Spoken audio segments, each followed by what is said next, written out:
ప్రభువైన యేసుక్రీస్తు నామములో మీ అందరికీ మా శుభములు తెలియజేస్తున్నాం.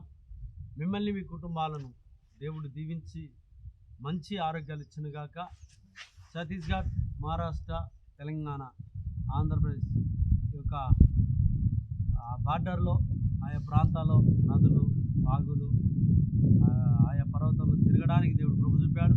నాతో కలిసి ఛత్తీస్గఢ్ సహోదరి ఉంది, అలాగే మహారాష్ట్ర అమ్మాయి ఉంది. తెలంగాణ ప్రజలు మేము అందరం కలిసి దేవుని స్తుతించాలని ప్రతి సంవత్సరం 14, 15, 16 3 రోజుల ఆరాధన కూడికలు ఉంటాయి. మరి జయశంకర్ గోపాల్పల్లి ప్రాంతంలో, అడవి ప్రాంతాలలో తిరుగుతున్నాం. ఛత్తీస్గఢ్, మహారాష్ట్ర సరిహద్దులో ఆయా ప్రాంతాలు తిరుగుతున్నాం. మా కొరకు కూడా మీరు ప్రేర్ చేయండి. మిమ్మల్ని దేవుడు దీవించును గాక. దీనికి సహకరించిన మరి డోలకు పట్టుకుని నన్ను దూరం నుంచి వచ్చారు. మరి అలాగే వాయిద్యాలు వాయిస్తున్న ప్రతి ఒక్కరికి, జీపీ బృందానికి సపోర్ట్ చేసిన ప్రతి ఒక్కరికి వందనాలు తెలియజేస్తున్న ప్రతి ఒక్కరు కూడా చూడండి, లైక్ చేయండి, షేర్ చేయండి, కామెంట్ చేయండి. అందరికీ వందనాలు. జై బోలో క్రీస్తు మహారాజ్కి జై. హల్లెలూయా, హల్లెలూయా. రాజులెందారునా మహారాజువు నీవే, శూరులెందారునా సృష్టికర్తవు నీవే.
సైన్యములకు అధిపతి యెహోవా ఆయన నామమునకు మహిమ కలుగును గాక. రెండు మిత్రులారా, ఈ భూమి మీద ఉన్నంతసేపే మనము ప్రభును గణపరచడానికి ఒక మంచి అవకాశం ఉంది కనుక మీరు అనొచ్చు, భూమి మీద ఉన్నప్పుడు తర్వాత కూడా స్తుతించవచ్చు కదా. అందుకే సమయం ఇచ్చినప్పుడు మనం స్తుతించడం మంచిదని మరొకసారి చెప్తున్నాను. సమయమును పోనీయక సద్వినియోగం చేసుకుంది, అజ్ఞానుల వలె కాక జ్ఞానుల వలె నడుచుకోమని దేవుని లేఖనం సెలవుస్తుంది కదా.